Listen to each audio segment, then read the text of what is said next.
Hallo. Einen wunderschönen guten Abend, liebe Gäste. Ich möchte mich kurz vorstellen. Mein Name ist Boriano Rickum und ich bin der Leiter der Stadtbibliothek hier in dem fantastischen Bezirk Tempelhof-Schöneberg in dieser wundervollen Stadt Berlin und werde jetzt gleich ins Englische switchen. Wir hatten es doch angekündigt, dass wir heute die Veranstaltung auf Englisch machen, dank unseres Gasts. Und actually, I just jumped in because the head of this house actually prepared a warming for you, a welcome speech, a short one, an introduction. But then it turned out she's ill. And so I jumped in. And so, dear colleague Frau Meissner, if you managed to get on the stream, warm regards from us. I hope you will enjoy this evening also as we will do it. I'm really looking forward to this evening. And I just wanted to give you a short introduction actually why we are doing this. Why we have Richard Ovenden here. Because more or less 1 year ago, someone in our central library back there in Tempelhof started to destroy books. We don't know yet who this is, but we found in several situations books who were destroyed. And they all have one thing in common, namely they're dealing with right extremistic topics, right-wing topics, or with biographies from leftist historian persons, so that we are quite sure that this is an attack from the far right of on our library. And that's why we invented this series called STARKE SEITEN. I don't know how to translate it correct. Strong pages, powerful pages. I don't know. Exactly because we are convinced that whoever is doing this, whoever did this, is trying to undermine our democratic public sphere. Through destroying books, who's dealing critically with those topics I told you. And that's why we decided, even in this situation, we have to strengthen public sphere. We have to give those authors whose books were destroyed, we have to give them the possibility to come in our library to talk about their books, to discuss with people about their topics. That's what we're doing since then. But the book from Mr. Ovenden, Richard Ovenden. Just Richard. Just Richard, okay.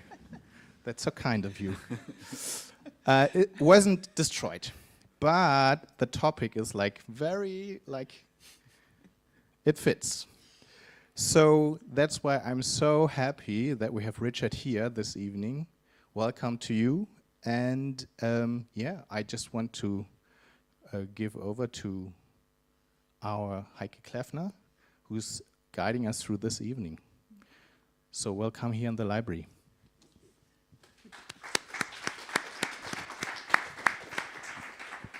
Yeah, also a warm welcome from me. We're so happy to have you here, Richard, and to those of you who have not been able to familiarize themselves with Richard's book, which came out in 2020 originally and then has been published in the German version, Bedrohte Bücher. In English, it's called Burning the Books.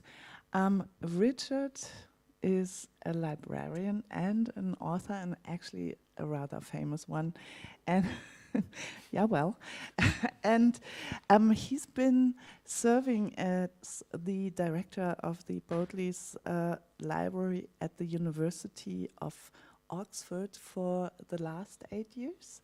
And his book has also been shortlisted for the Wolfson History Prize. It's been on the long list in the German section of scientific books in 2022.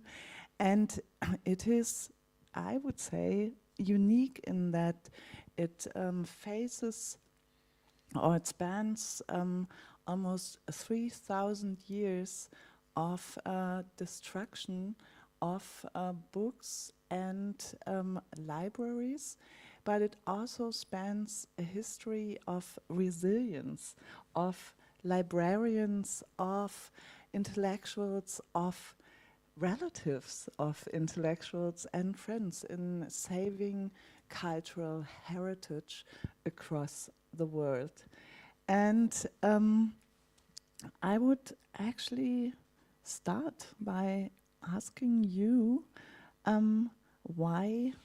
what was the moment when you decided to write this book? Because when we look at the last 30 years, this year marks the 30th anniversary of the destruction of the library, the National Library of Sarajevo, and next year marks the 90th anniversary of the burning of the books in the center of Berlin by the National Socialists. And so I was curious, no one ever wrote a book like yours until a few years ago. So what got you started in your work?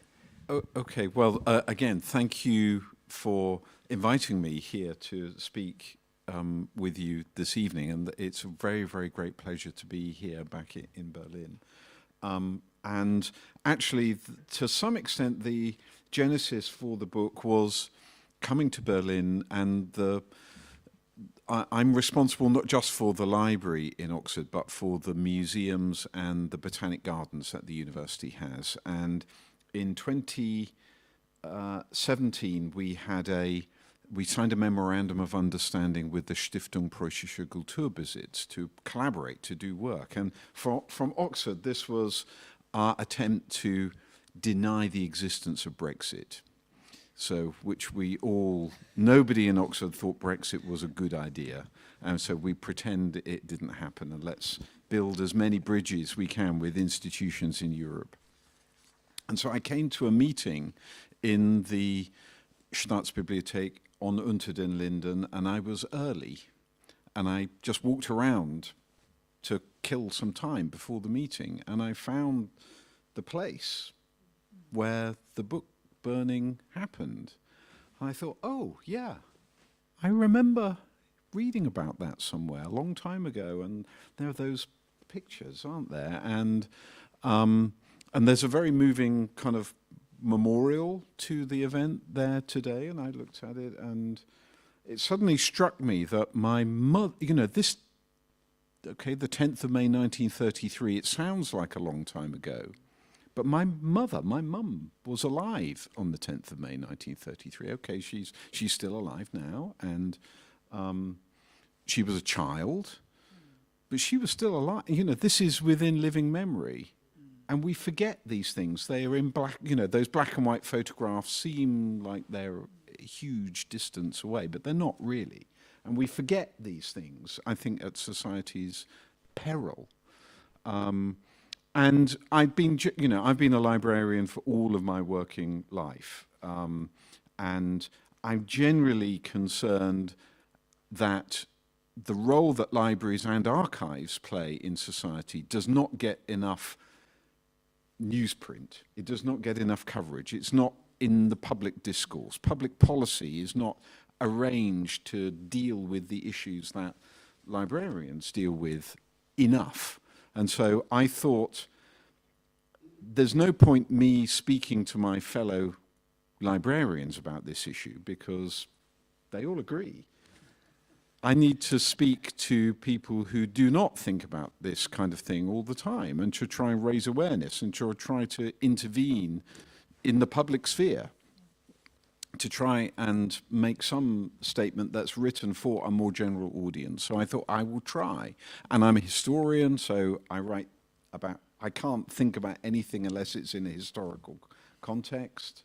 So that's why the book is arranged the way it did. But there was a trigger. So these things have been kind of going on in my mind, but the trigger was reading an article by a journalist in the Guardian newspaper in the UK, which was about the UK government's immigration policy.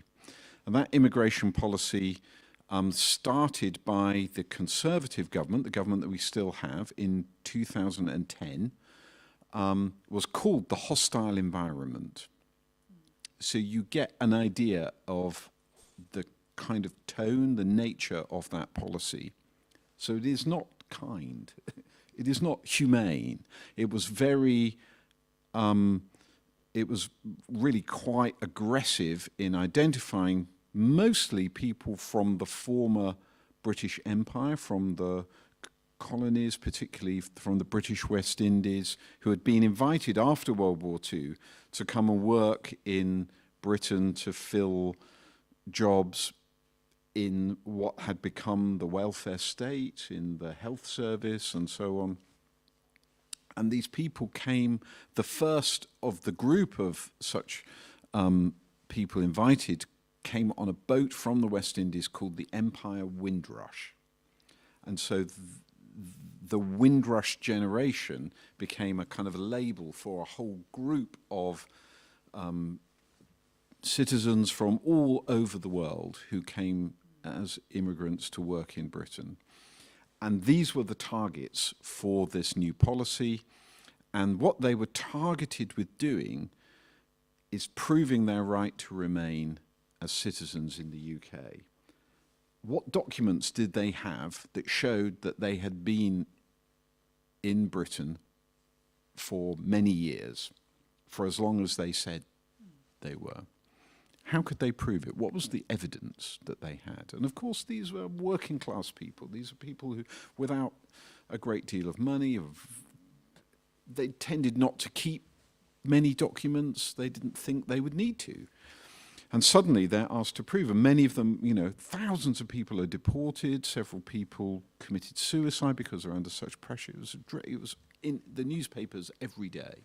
And then suddenly I read an article that the same government department that was instigating the hostile environment destroyed an archive of documents in their own care that the individuals who had come as migrants completed when they landed, came off the boats in the docks or came off aeroplanes. They filled these documents in, and they could have used them to defend to say, look, this is the proof that I came in 1948 or whenever it was. And the government department destroyed the archive. So this struck me as a classic example of the social importance of the preservation of knowledge. Because so many people could have had, could have saved their citizenship. And so I wrote an article in the Financial Times newspaper, an opinion piece, and they published it 4 days later. And the next day, a UK publisher wrote to me and said, this would make an interesting book. So here I am in Berlin, 4 years later. Wow. That is a really impressive example of how important the mostly unseen work of people working in archives can be and how important this work of these libraries and archives is for the individual people. And I know that in your book are a few theses that you would like to share with us. And I also had the chance to have a sneak preview of Richard's presentation that he's going to share with all of us now. And in preparing for this event, I asked Richard to narrow down these about 300 pages to a presentation of about 25 or 30 minutes. And then we have the chance to discuss a bit in depth here on the podium, and then it's your chance to ask questions to Richard as well. So, Okay. the floor Thank is you. yours. So I will begin, I hope. So I'm going to begin by just saying that this issue, since I published the book, which was in the UK in 2020, the German edition came out maybe a year later. Unfortunately, events in the world have shown that it is not a work of history. It is a work of current affairs. And I wrote this piece again in the Financial Times about Afghanistan almost 1 year ago. It was published. And I had been involved very much in the periphery of events about trying to help librarians and archivists in Afghanistan leave at the time that the Taliban arrived. And I managed to help one young man come to Italy, actually.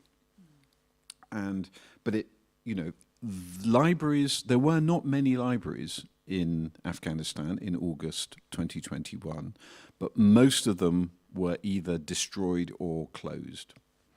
And so perhaps only 200 libraries in an entire country, and they were attacked. There's video, you know, I saw a video, fortunately not a live video, but a video of one of those libraries being destroyed by the Taliban.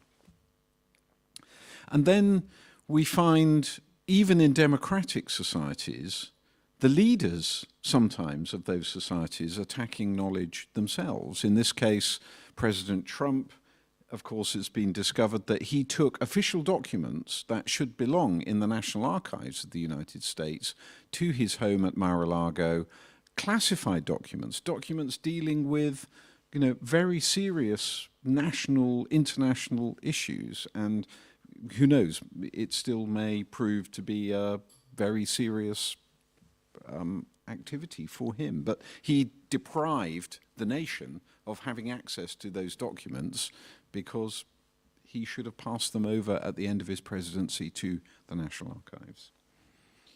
And just, you know, in August this year, we saw the attack on Salman Rushdie in America. And just over a week ago in Oxford, we had an event in my library to stand up for the freedom of expression, and we had some writers and some students read from the works publicly, from the works of Salman Rushdie in a very open way, a bit like this. You could just walk on in off the street and watch. And Salman Rushdie watched the live stream live. I don't know if he's watching this evening. But. And then in Ukraine, so I think 7 entire libraries have been destroyed in Ukraine so far, over 120 damaged. And when Russian troops have taken over territories, they have gone into libraries, into public libraries like this, and identified books about Ukraine, about its history, its cultural heritage, and they have been the ones that have been destroyed first. It's like to eradicate the sense that Ukraine has a separate identity, a separate culture, a separate history from that of Russia. And then, of course, well, we've just been talking about the events on the 10th of May 1933, very orchestrated events, very kind of theatrical intervention in the public sphere, and organized by Joseph Goebbels, with actually students taking part. I think actually reading about this. Yes. that kind of shocked me when I discovered that. And not just books from Jewish libraries and booksellers and private collections, but books of other un-German literature. So this kind of label. Yes, yes. But the interesting thing, so this is a famous event, well-known event, but like I said, event that has become thought of, and certainly even in my own mind, as a historical event. But it's actually an event within living memory. But also that exactly 1 year later, a new library was founded in Paris, deliberately stocking the books that were destroyed on that fire, on that heap, with sponsorship from famous writers like H.G. Wells and Thomas Mann and so on. And then a few months later, another similar library was founded in Brooklyn, and actually in London, the Marx Memorial Library was also, I discovered actually after writing the book, somebody wrote to me and said, did I know that in London this library was founded because in response to that event? So that's one of the themes of my book is, as you say, the kind of response to the destruction of knowledge. As often those moments have prompted renewal and rebuilding and defiance. And I think that's something that we should celebrate. And then, again, at the time I was writing the book, I heard that such a thing could exist as alternate facts. Facts, a term created by President Trump's press secretary, Kellyanne Conway, in defiance of the evidence that more people had attended Barack Obama's inauguration than President Trump's. So this fact could not be accommodated in the minds of those individuals. So an alternative fact was created. And I thought, the role of libraries and archives in preserving evidence on behalf of society is something that we, again, need to kind of cling on to and hold and value and make more prominent. And then here is the article that I mentioned earlier that I wrote, so we need not kind of dwell on that. And then at the time, I don't know whether you read George Orwell's 1984. I read it when I was maybe 17, and I confess I had not read it again until maybe 4 years ago. And having had a career in, the world of information, it struck me as being really a book about information and the management of information and the weaponization of information. And so my thesis really is that libraries and archives are institutions that help society cling to the truth. And I'm a historian, so I went back to the beginnings of libraries and archives in the ancient world. I talk a little bit about the Mesopotamian civilizations, the earliest recorded libraries and archives, but also the Great Library of Alexandria, famous for having been destroyed. Of course, that's not true. The scholars now agree that there was no single moment of destruction, but there was a long period of decline and neglect. So the ancient writers all agreed that the Library of Alexandria was the greatest library that they had ever heard of, the greatest library with knowledge, famous all over the ancient world. People would travel there to access the knowledge, copy scrolls, and that was founded as a moment of royal patronage, of great prestige. Money was poured into it. But then over time, over the centuries, at least by the 4th century of the Christian era, the library had gone. And that was not because of a single moment of destruction, but because of neglect. It ceased to be a priority. And that is the lesson for us in our society, particularly in Western society today. And my own library suffered a almost complete destruction in the middle of the 16th century during the Protestant Reformation.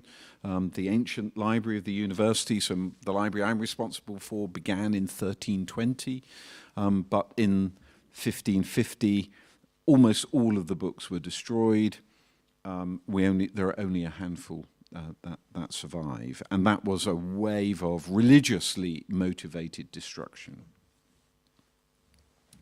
And you can see here the pages of many of those books were torn up and sold, some to butter makers to wrap butter in, or pie makers to line pie dishes, and in this case, bookbinders to strengthen book bindings.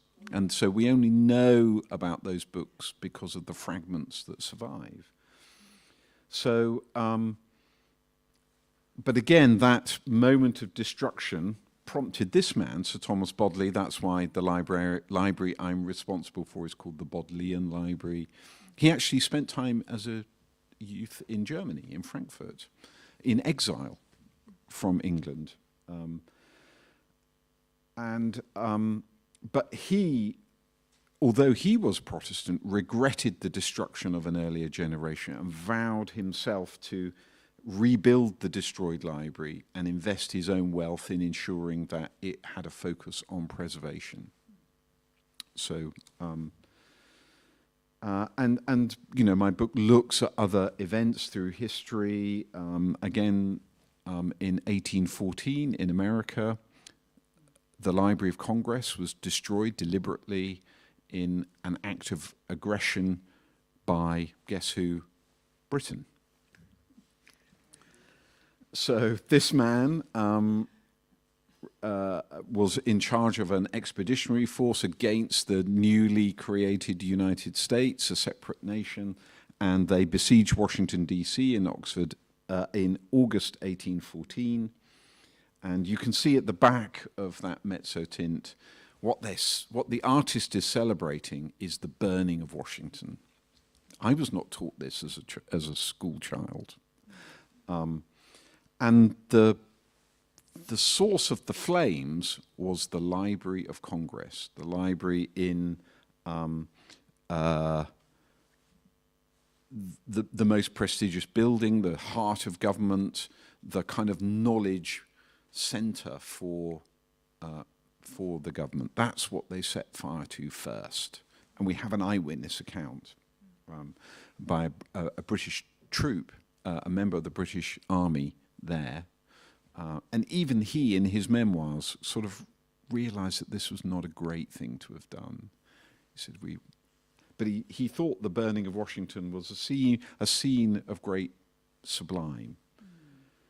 But again, it prompted an act of renewal. In this case, Thomas Jefferson, one of the architects of the American Revolution, offered his own library to replace the burned library. And he had the greatest private library in America. He was very sophisticated. And so Congress bought it for him at a discounted sum. And that's the rebuilding, that moment of renewal, to the response of destruction. And then again, August is not a good month for libraries, because in August 1914, a century later, the start of World War I, German troops entered neutral Belgium. They occupied the city of Louvain, or Leuven, and they burned the university library. And you know, before and after on your screen. And Louvain is interesting because it became an international cause célèbre. And again, the destruction of the Library of Alexandria is evoked in many newspaper accounts. This is just one actually from an Irish newspaper, all over the world. And there's a separate clause in the Treaty of Versailles that the German people must restock the library. But the Americans decided that they would use this as an opportunity to exercise soft power in Europe, and they take on the cost of rebuilding the building. and they hire an architect to rebuild the destroyed library. She looks exactly the same as the destroyed library, but there is you can just see in the bottom, there's a kind of a motto that says "Destroyed by the Germans, 1914, restored by America, 1922." But by the time, it takes them longer to raise the money than they had planned, and by the time that they finish it, and they're waiting for a moment to celebrate this great act of,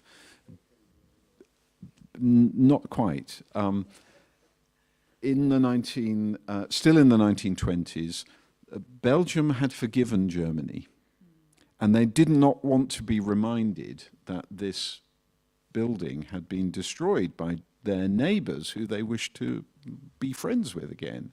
And so the Belgian people were very unhappy at this American proposition, or the focus that America wished to place on this. And so it became a diplomatic incident between Belgium and America, and it was one of the things that made America isolationist. They pulled out of European affairs.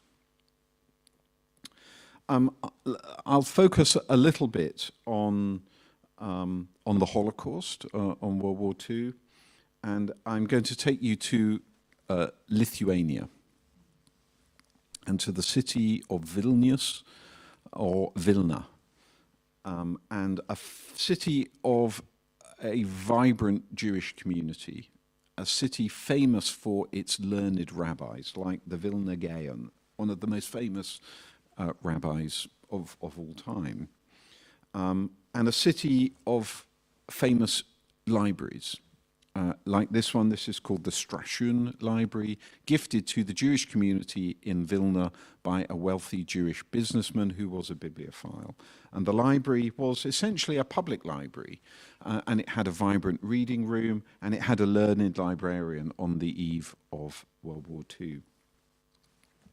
And there was another institution in Vilna, an archive called YIVO, an institute for the study and collecting everyday Jewish life, particularly as expressed in the Yiddish language. So not of religious culture, not the culture of the rabbis, but the culture of everyday Jewish life. And it was founded in 1922 by a very kind of forward-looking man called Max Weinrich, very much associated with kind of cutting-edge ideas. And they collected things like music hall programs, theatre posters, all sorts of things, and not just from Lithuania, from all over Central and Eastern Europe. Everywhere that Jews documented their own culture, newspapers, magazines, it was sent to the YIVO Institute. Medical case notes from Jewish doctors, the diary of Theodor Herzl, one of the founders of Zionism. But as Hitler turned his attention east and unleashed the war on Central and Eastern Europe, he sent a cultural war against the countries and the communities that he attacked. And the person on the left of your screen is Alfred Rosenberg, one of the architects of anti-Semitism in the Nazi Party, who established a kind of perverted research institute, an institute for the study of the Jewish question in Frankfurt. And the person on the right is a librarian called Johannes Pohl, who had been actually educated in Jerusalem at the Hebrew University, but had come back and become sort of imbued with Nazism and had usurped a Jewish librarian's role in the Stadtbibliothek and became the curator of the Hebrew and Jewish collections in the Stadtbibliothek, and then moved to Rosenberg's institute to to lead an operational group that will come behind the stormtroopers in the occupied territories in Central and Eastern Europe to identify books and documents that would come to the library of Rosenberg's Institute in Frankfurt. And so in Vilna, as happened in many other places in Central and Eastern Europe, the ghetto is formed. The Jews are forced into the ghetto. But here in Vilna, librarians and archivists and scholars are identified to come out and work with Johannes Pool's Einsatzstab Reichsleiter Rosenberg, this operational group, to sort through all of the collections of these famous libraries in this city of libraries. And they were called by the Nazi guards the Paper Brigade. And they soon called themselves the Paper Brigade. So imagine, as a librarian, having to come and sort through your collection to decide which should go to another country or which should go to be destroyed. That's what the Paper Brigade had to do at gunpoint. But they decided to try and resist. And their mode of resistance was to hide books and documents or pages from books in their clothing and take it back into the ghetto every night and hide them in the ghetto. So they built underground chambers where these collections, whatever they could smuggle back, they convinced the Nazi guards that these documents were needed to light the ovens in the ghetto, or they persuaded them they needed furniture like these tables with kind of metal tubular frames, and they hid documents in the tubes of the tables. So they did this knowing that they risked their lives. If they were caught, they would lose their lives. But they had to do it. And in late 1943, the ghetto is liquidated. The Jews are mostly murdered, but a few of them escape. And they join partisans in the forests. They join forces with the Russian troops, and eventually they retake Vilna. But at the same time, unconnected to this, similar activities are happening in other cities in Central and Eastern Europe. In this case, in Warsaw, where Emanuel Ringelblum has a group in the Warsaw ghetto called Oyneg Szabes who find documents, anything that they could find. They create an archive of documents, even the wrappers on fruit. Or, and here you can see some of the documents that they found, and they hid them again, they buried them in the hope, and they knew that they would all die, but they wanted a witness of documents of their life, the life of the ghetto in Warsaw. And indeed, they hid 3 troves of documents, and 2 of them were found after the war in the rubble, the ruins of the Warsaw ghetto. And this is a kind of a reenactment. But these are the documents these are how they hid the documents, and they were recovered, and you can see them in Warsaw today.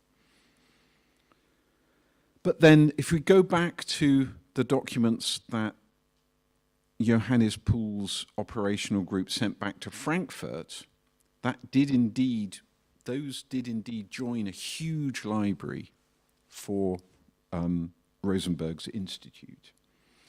And those documents are, that institute is taken by American troops in 1945, and you can see one of the American rabbis searching through, just finding this mass of stuff.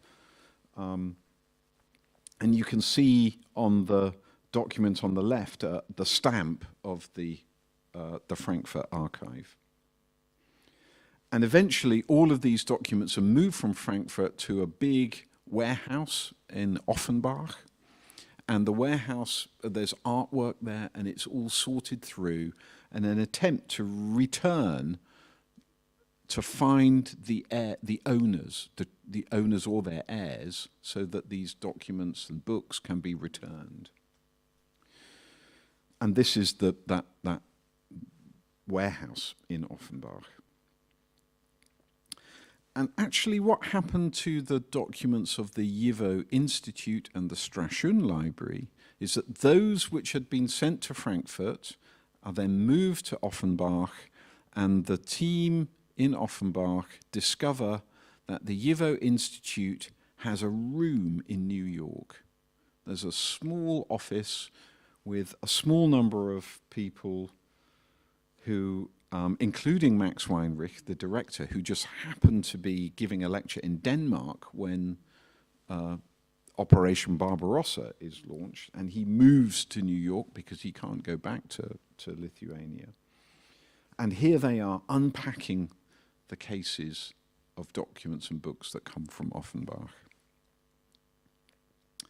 Now, so an astonishing amount of material is saved and comes to New York, to the successor of the Jivo Institute. But unbeknownst to them in New York, back in Vilna, the few survivors of the ghetto who had joined the partisans, who retook the city, had uncovered the documents that had been hidden in the ghetto in Vilna, and they reform the Jivo Institute. And for a few years it continues to operate, and they begin to kind of revive their activities. But then the communists decide that this is uncommunist material, and they order it all, the institute to be closed, and guess what? The documents and books to be sent to the paper mills for destruction. But this time, it is a Lithuanian librarian, this man called Antanas Ulpis, who goes to the paper mills and turns the trucks around and drives them back to an outpost of the National Library of Lithuania that he is responsible for in a disused church, and he hides them among other books and documents, Lithuanian books and documents, including hiding the documents in the organ pipes. And he keeps it a secret, except for a few individuals who he entrusts the secret to. And he keeps it a secret until 1989, when it's safe to reveal their presence. And these documents are being digitized now by the National Library of Lithuania and the Jivo Institute in New York. And here these are the stacks of the Jivo Institute in New York, all those things that had come from Frankfurt and Offenbach into New York. Okay, so I told you that August was a bad month for libraries. So August 1992, I'm afraid, is when Serbian troops besieging the city of Sarajevo fire incendiary shells on the National Library of Bosnia and Herzegovina. So not just, this is not hit by accident. They do not target other buildings that day. It's just the library. And the library, not just the architecture of the library, which has Moorish, Jewish and Christian symbolism built into the structure, but the collections of the library symbolize the multicultural nature of Bosnian society by the 1990s. And it's this that the Serbs wish to destroy. And not only do they fire incendiary shells, but librarians and firefighters who try to rescue collections from the burning building are targeted by snipers. And a librarian that day, Ada Butarovic, is murdered by Serb sniper fire. And again, actually, I was quite surprised that it takes a long time, actually a number of days, before this becomes major news. And I think it's quite interesting comparing this to the destruction of the library in Louvain, which is front page news, or the newspaper is organised slightly differently, but it's much more prominent in the press than the destruction of the library in Sarajevo. You have to, I think this is like page 5 of the London Times. Why it wasn't front page news, perhaps a topic for another discussion, but actually what that triggered was, during the next 5 or 6 years, a wave of attacks on libraries and archives all over Bosnia and Kosovo, including land registries, so provincial archives that record land ownership. That's what the Serbs wanted to destroy. They wanted to destroy evidence of Muslims owning property. So it's ethnic cleansing, not just on a cultural way, but actually through, you know, records of land ownership. And but it's also, you know, was it last year was the 25th anniversary of the Srebrenica massacre. So again, this is a cultural genocide preceding a human genocide. This is not long ago. I mean, I was a librarian when this happened. And this is a librarian at Harvard called Andras Riedelmeier, and Andras realized he tried to do something to recover the situation for libraries and archives in Bosnia, and he discovered that particularly for one library, the Oriental Institute, which had famous manuscripts in Arabic in particular, but also Ottoman Turkish, that those manuscripts had been microfilmed, and that those microfilms had been exchanged with other libraries, or scholars had purchased microfilms. And so he reached out to the community. He found microfilm copies of manuscripts that had been destroyed, and he digitized them. And he gave the digital copies back to the institute in Sarajevo to try. And then he gets hired by UNESCO to do a detailed survey of the destruction of libraries and archives.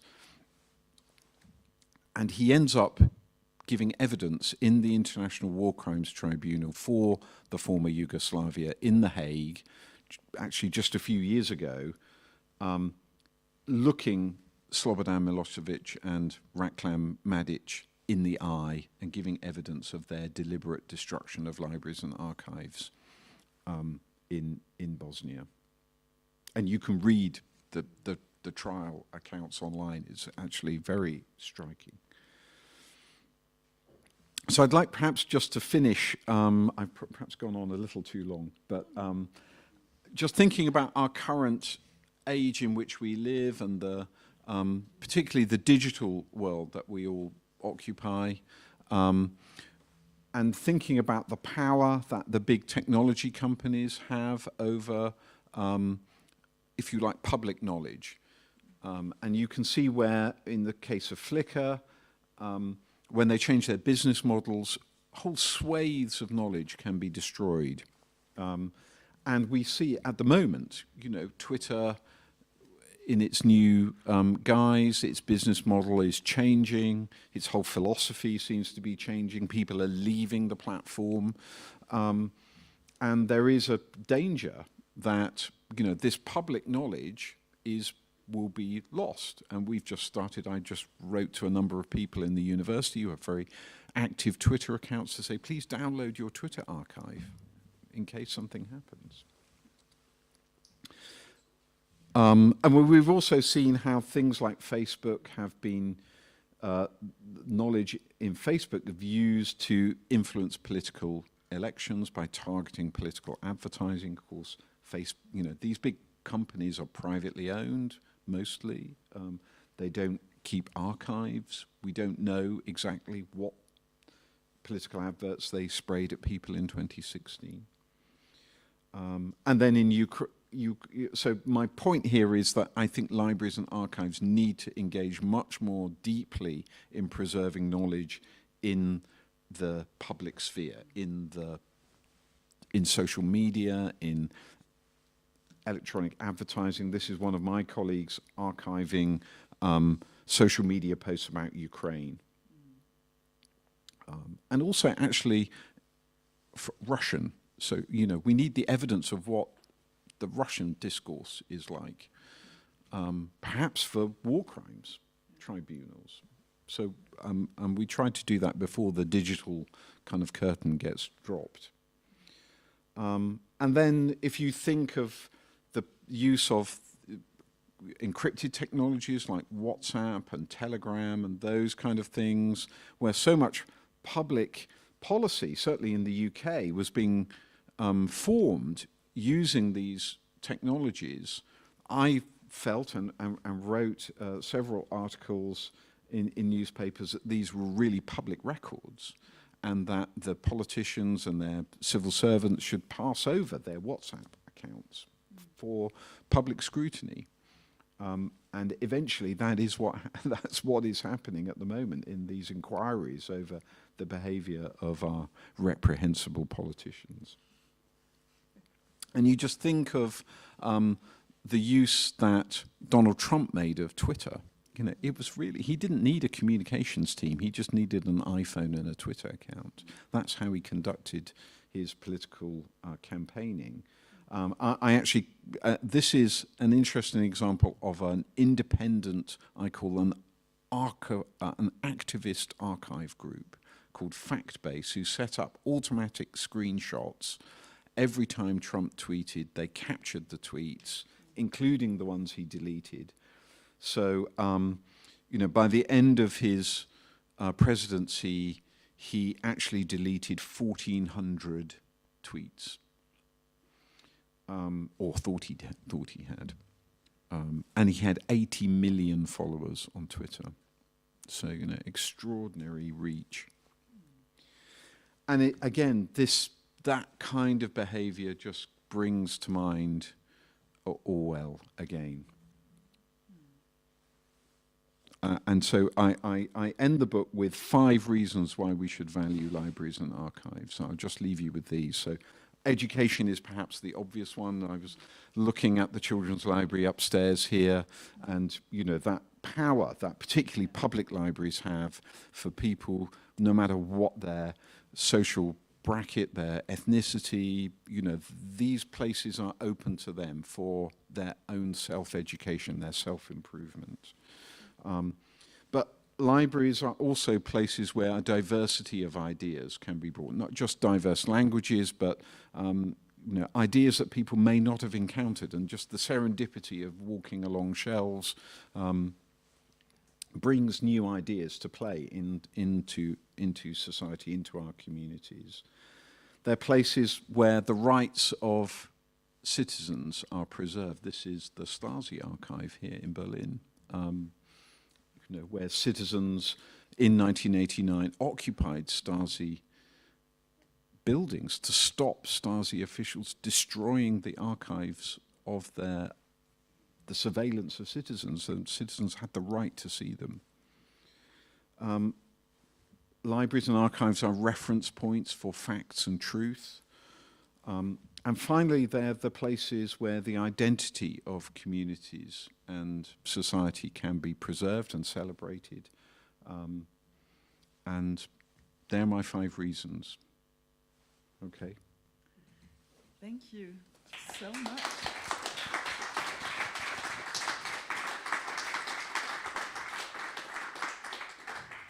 Thank you so much, and also for taking us through 500 years, 1,000 years.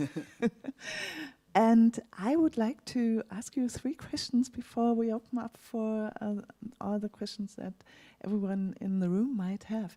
And my first question would be, what are the main ideological factors that you're seeing currently for destructions of libraries and books? And just for the German audience to remind you, it's not so long ago that in the small town called Pömmete in Saxony-Anhalt, a group of neo-Nazis and the local history club were publicly burning the diary of Anne Frank.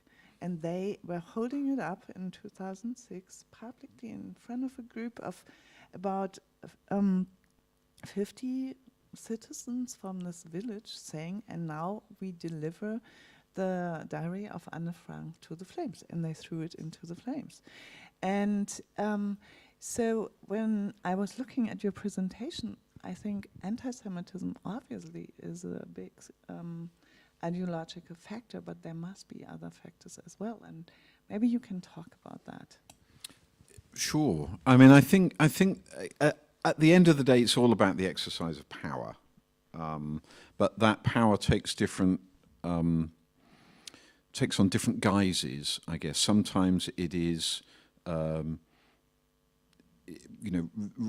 religious ideology, like in Afghanistan, or a flavor of a religious ideology, particularly extreme flavor. Sometimes it's much more cultural. So, there are kind of cultural differences come to play, but the kind of exercise of political, where politics, ideology, and culture kind of intersect. You see that in the attack on public libraries in America at the moment, with,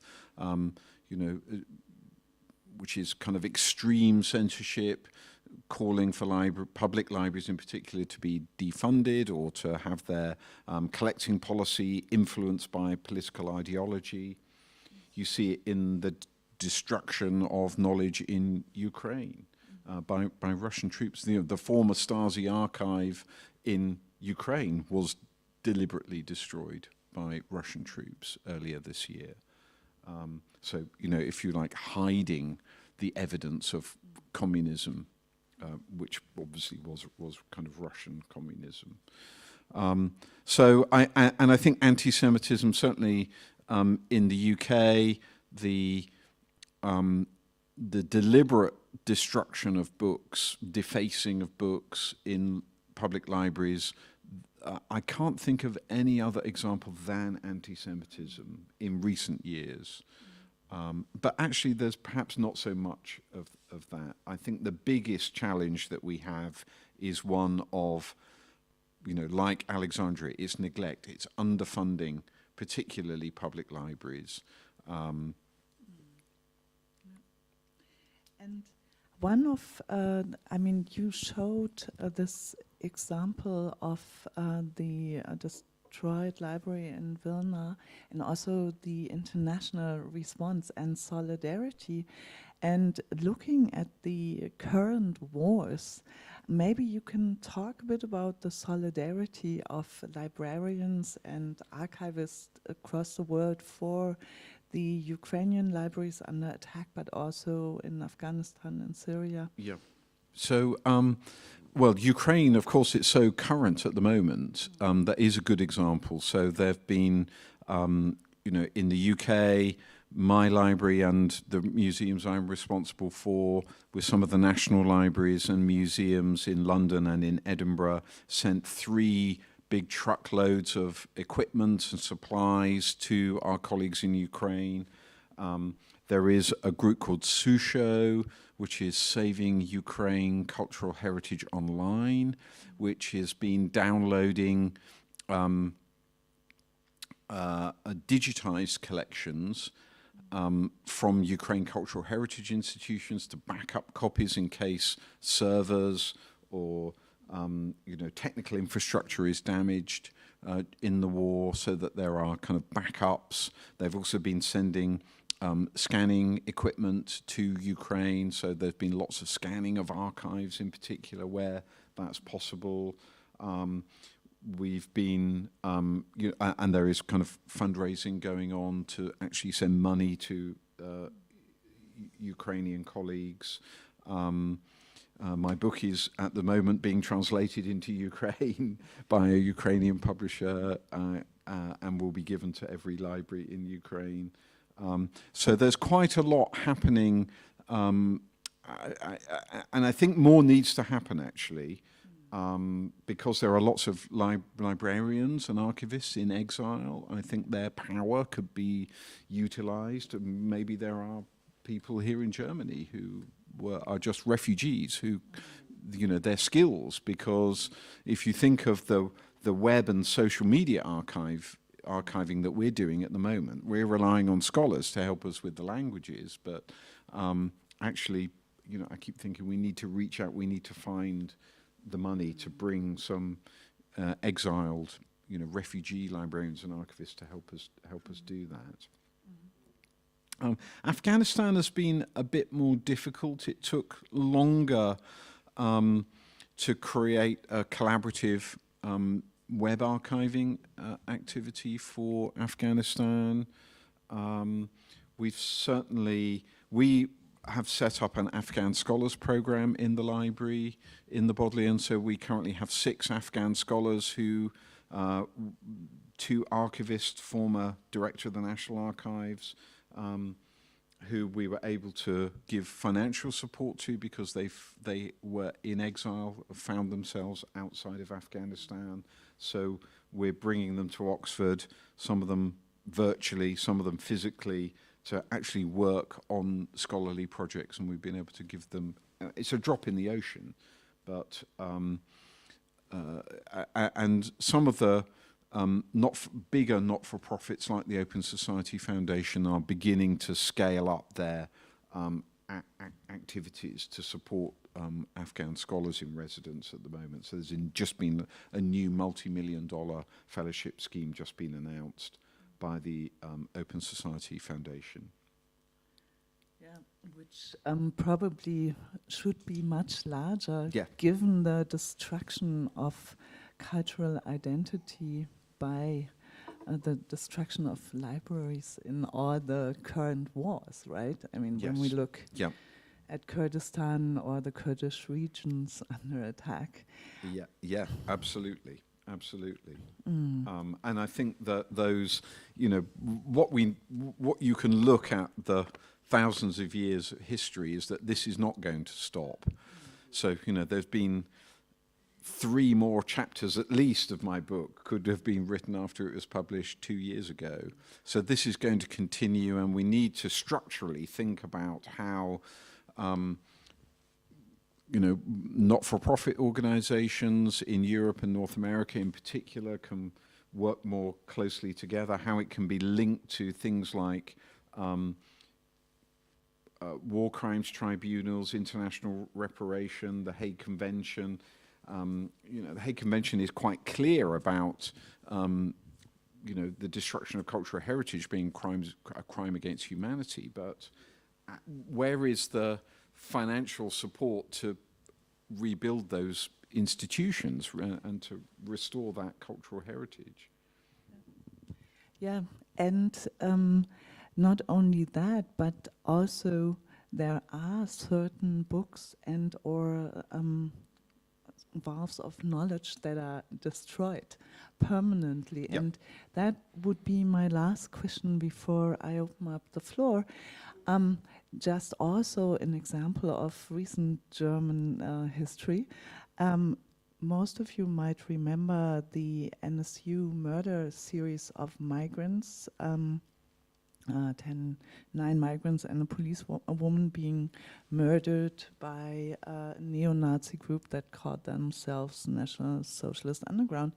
And one aspect that really directly links to your work is that after the self-uncovery of the NSU court trial in November 2011, in the archives of the German Secret Service, the Federal Secret Service, the head of the Department of Right-Wing Extremism went and destroyed the originals of files of neo-Nazi informers. And he deliberately piled them up and said to his secretary to destroy them immediately. Oh my God. And the interesting part of that is evidence of that was then uncovered by the first parliamentary inquiry committee in the federal parliament that was looking at the whole responsibility of state institutions for that murder series. And in a criminal investigation, he was asked by the federal attorney general, why did he do that? Why did he destroy these files? And he then said, and he thought that this inquiry would never become public, this interrogation, that he knew full well that these documents contained information that the public and the prosecutors would need, and he wanted to misinform, and that the public and the prosecutors were wondering what the Federal Secret Service knew about the neo-Nazis in Thuringia, where the National Socialist Underground came from. And so he thought if he destroyed these files, he, you know, would destroy evidence about the knowledge of the Federal Secret Service. And I think it's just one example, and they have not been fully reconstructed. And so it's just one example of what you were describing in your thesis, that it's evidence, yeah? Yep. And so libraries also contain evidence and knowledge. And I wonder, when you look at all the current destruction of knowledge, where do you see examples where it was possible to reconstruct knowledge that the perpetrators meant to destroy forever? Yeah. Well, there's one extraordinary example I didn't put into the book, but just because there wasn't enough space. But it's to do with the archives of Naples, and the archives of the Kingdom of Naples were stored up until World War II in a castle in Naples. And they survived until 1944, and as the British troops moved north, or the Allied troops actually moved north up through Italy, the heads of the cultural heritage institutions in Naples got together and thought, this is a great risk. Naples could become a city which is, a place of warfare. Our collections could be destroyed. We better move them out of the city to a place of safety. And so the person responsible for the archives, and I'm now forgetting his name, but he was a count, an Italian count. He had a family member who owned a big vineyard in the hills to the north of the city. And there were caves where wine was stored. And so he organized for, the archives to be packed up in wooden cases and moved up into safety in the hills in these caves. And then, a few weeks later, they hadn't been there very long, a German party scouting for food for their troops as they are retreating north came and thought, oh, his vineyard will get wine, and they found these huge numbers of packing cases full of the Neapolitan archives. And they then go away, tell their superiors, who come back and destroy, burn them all. And so the head of the archives then decides not to curl up in a corner and in despair, but to try and find, because a lot of these archives were copied, sometimes in the Middle Ages, so their documents, their copies were sent to other royal kingdoms or to diplomats, and so he searched the archives of Europe for copies, as many as he could find, and there's been this huge scholarly process which has continued long after his death to reconstitute the kingdom of, the Aragonese kingdom of, the archives of the Aragonese kingdom of Naples. What a beautiful testimony to resilience and really this long struggle to preserve identity and also facts. Now, the floor is open for questions from you all. You've been listening to Richard and following his presentation, and I'm sure that you have a lot of questions. Have you got some news of the reconstitution of the archives of Timbuktu? You know that 3 or 4 years ago, it was in the Western press, all is burned, which is not true at all, because the inhabitants, even some who don't know to read and to write, they really saved a lot of documents. And they are waiting to be traducted, to be saved from, climate change, etc.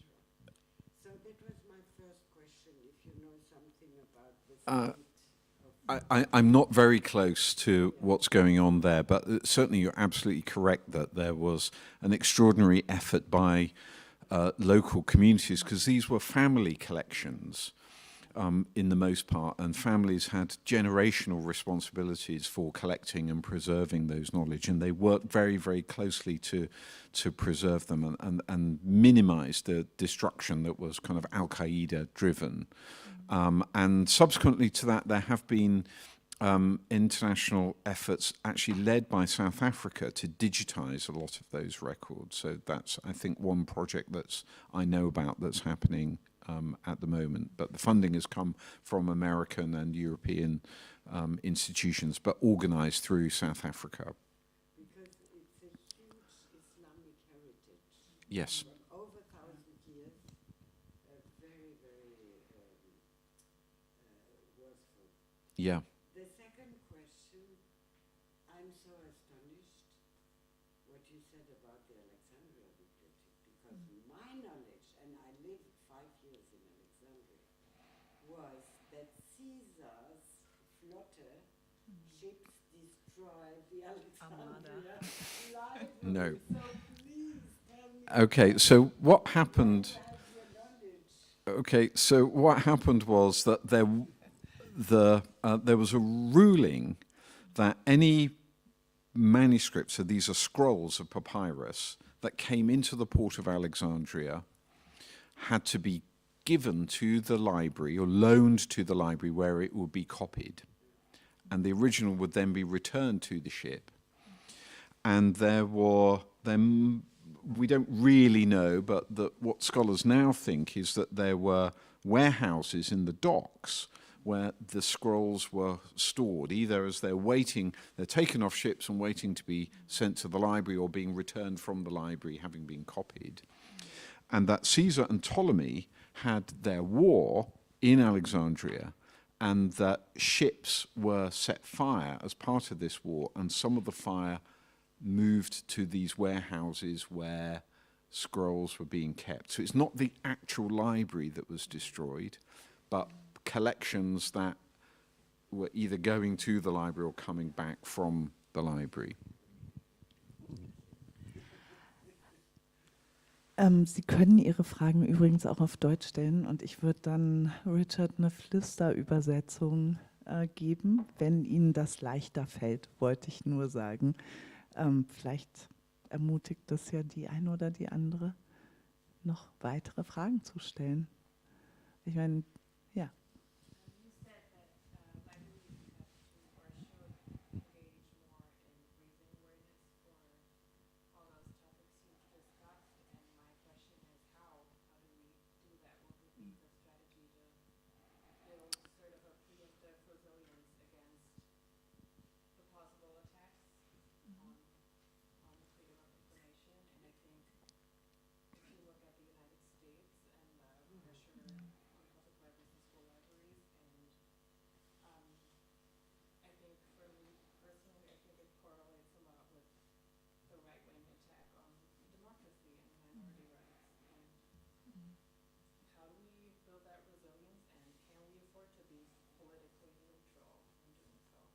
Well, I don't think we ever are politically neutral. I mean, human beings aren't neutral, and I don't think libraries or archives are neutral. They can be, they can accommodate, and the protection of freedom of information does mean preserving the knowledge that you don't agree with as well. So that must be understood. So, and I think libraries have to tolerate the widest possible expression of human ideas if they're to stand true to the idea of freedom of expression, and unless they are, but not tolerating hatred or intimidation, those kind of things, of course. I think in terms, it's about raising awareness of the role that these institutions play in society. And I think we've got to do more of that, actually rebuilding that sense with younger people, so working with schools. There's a big debate in the UK at the moment about the role of school libraries. Can we afford to have libraries in schools? I would say, can we afford not to have libraries in schools? If we want civil society, if we want an open society, if we want educated citizens, we need to have more libraries, certainly libraries in schools, and we need to fund public libraries better than we do at the moment, and to expand their reach. And so I think events like this are important statements from the library sector about the issues which are important, but we must use every avenue, and ultimately these decisions are political ones because they're made by decision makers who control budgets, and those people are politicians. And so librarians and archivists and the people like you, I hope, who value libraries and archives must play a political role. You must go to your government officials, your elected officials, and say, you must support libraries, you must put more funding into libraries, I demand it. That's what needs to happen, and there needs to be organisation, there needs to be articles in newspapers, there needs to be, it's a multifaceted campaign that needs to be. We, as librarians, need to be better organised at doing it, because otherwise we will end up like the Library of Alexandria, where we can't even remember how we lost it.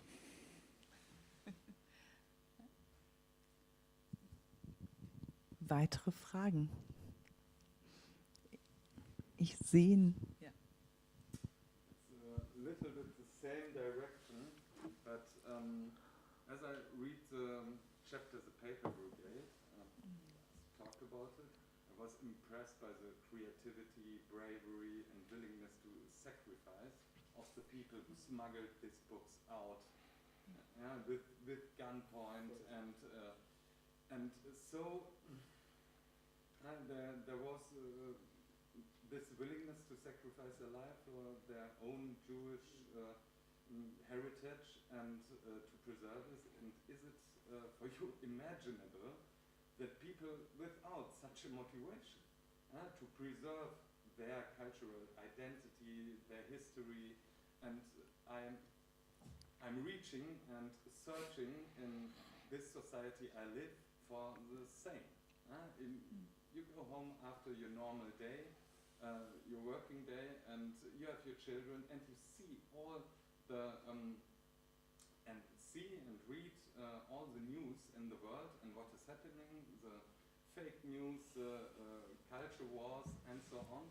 And most people that I talk when I talk with them, and not in not with librarians, but with with average people, there is not this organization or this structure of to be active, to build arguments and answer forces of this very, very well organized right-wing networks that have lots of money, they have influencers on YouTube, and they play all the conservative and old media and the new media, and I don't see it on the left wing, and I don't see it in normal people who wants to make a democratic, open society, how to preserve it. And my question is a little bit how to find this turning point. Did we need, I want to say, another catastrophic event that sets us free and we awake, and yet we know that we have to do, but there are so much catastrophic events around us that I don't think that it will change a lot. And this go to your parliamentary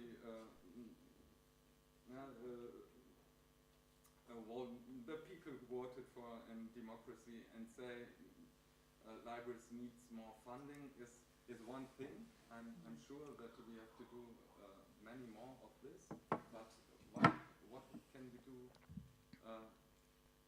more? Well, Can we do more to find a motivation? To find a motivation that this is really serious now. yeah. I mean, I think one motivation is that you're being attacked. So to recognize that and to publicize that and to, you know, one of the, if I can put it this way, one of the good things about being attacked is that you must be doing something good, because otherwise you wouldn't be under attack. And that, you know, trying to identify that, what is it that you are doing in your library here in the middle of Berlin? What is it that you're doing that somebody finds they dislike so much that they want to stop it from happening? And to actually celebrate that thing, to highlight it as you're doing. But, you know, can you do it more? Can you engage with your sector? I don't know, more in the organization, the professional bodies of librarians? Can you make common cause with school teachers? Can you influence the curriculum to study this, to identify this? So I'm not saying this is easy. I'm not saying that there are any simple, that it can happen overnight, but we have to make every, you know, whatever common cause that we can with other like-minded groups and organizations. And, you know, libraries are a network. You know, you are already organized. You lend books to each other. You can, you know, so how can you leverage that network of public libraries across the country to be to be a, you know, a force of power, powerful pages? Let me rephrase that question. I mean, when we look at the UK, obviously you have the austerity program, cultural institutions are also under attack. And if you look at your own experience as a librarian, of course, at a wealthy university, but at the network of libraries in the UK, maybe there is an inspiring example or lesson to be learned from the UK for libraries here, because obviously the problems or the attacks are transnational, and the challenges are transnational. So maybe you can leave the Berlin librarians with an inspiration. Okay, well, I'll give you one example, which is the National Library of Wales. So in 2021, I think January, it was announced that the National Library of Wales was to receive a major funding cut. And there was an organized campaign of librarians. So myself and my counterpart at Cambridge wrote to the First Minister of Wales, so the head of the government, the man who'd made the decision. And we wrote to him. We got a number of our colleagues in libraries to write to him.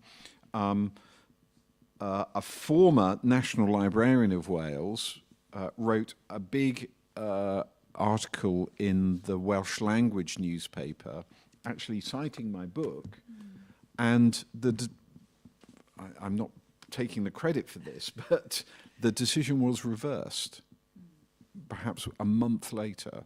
So it was the response to a campaign of public and private criticism and objection. So, and it was a significant, you know, it was millions of pounds. You know, it was not a trivial, thing. So I think libraries can sometimes be seen as soft targets because, you know, they're quiet places full of books, and nice people come in and take the books and they go away again and they're happy, you know. So they're sometimes seen as being soft targets, and we need to become angrier. Library users and librarians need to be more punk. Punk pages. Punk pages, perhaps, as well as powerful pages. We need to, yeah. Okay. Since the attacks in our library in Tempelhof happened, I already started to talk with you about that. I started to think about what is actually the role of libraries in our society. Which kind of society function do we have in our society? And you have a clear answer in your book. It means like to save the heritage, and what you said also to save identity, the possibility to look after identities and all these things. And I am wondering, isn't it actually also all about saving public sphere?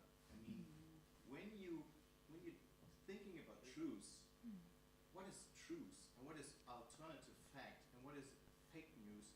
I think the thing you need to find an answer is public sphere, where you can meet other people, where you can talk to other people, where you can hear other people, to find out what's truth and what's not the truth. And I'm deeply convinced that on this journey you need knowledge and information in a functional public sphere. And isn't it all about what we are doing is to preserve and to provide public sphere in a concrete way? So you're absolutely right. I could not agree more. And this sense that knowledge is open and available to the public, that's what public libraries in particular do. Public places. And in public places, so events that take place, libraries are not just repositories of knowledge. They're where knowledge can be encountered and shared. And part of that sharing, libraries like events like this, like bringing school groups in, like encouraging debate and discourse, like the event we had for Salman Rushdie, reading works that have been under attack, are the kinds of things which libraries should be playing in the public sphere.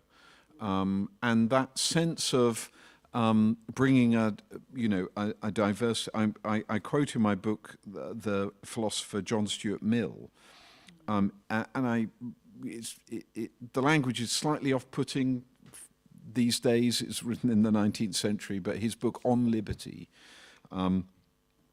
Only through a diversity of opinion is there, in the existing state of human intellect, a chance of fair play to all sides of the truth. So that idea that we enable that diversity of opinion to be encountered and shared and engaged with is what libraries do when they when they're at their best, I think, and that is something that's worth celebrating, because otherwise, how are our political lives to be taken forward? They're going to be controlled by spraying targeted advertising in the control of people like Elon Musk. Is that what we want? Is that a definition of an open society? I don't think so. So we need to use the infrastructure that we have. Public libraries are good examples of that, if you like, knowledge infrastructure to engage our society differently. And I think it's a wonderful opportunity for libraries to perhaps not reinvent themselves, but to, because they're already doing it, you're already doing it here, but to a direction to push further on in the role that they play and the kinds of things that they do. And it's not to, if you like, play down the role of the books on the shelves, which will always be at the core of what libraries do, but to expand and to build on that, to do more. But it's difficult to do when we have declining funding, where they're already stretched. But I think there is an opportunity, definitely. So I think I completely agree with you. Well, and with that, I would think, let's take your motto, libraries go punk or be more punk. I would love to see in 2023 had columns by librarians in German newspapers. I think that's a form of intervention that's also sorely missing. And thereby, I would really like to thank you, Richard, for this insightful and informative evening. And I would like to thank all of you for having listened, for debated, having thought about the burning of the books and keeping the books and the knowledge public. And thank you very much to the organizers of the strong, powerful, punky pages at Schön in Tempelhof-Schöneberg. Thank you. Thank you.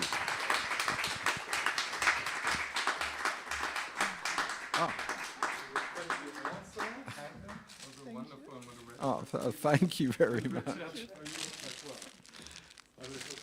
Thank you very much. That's very kind. Thank you for coming very much indeed. And I believe that Suhrkamp have a table of books which possibly may even be purchased. And if you are so moved, I will sign the books as well. Thank you, Okay, well, thank you very much. I really enjoyed our conversation. Yes.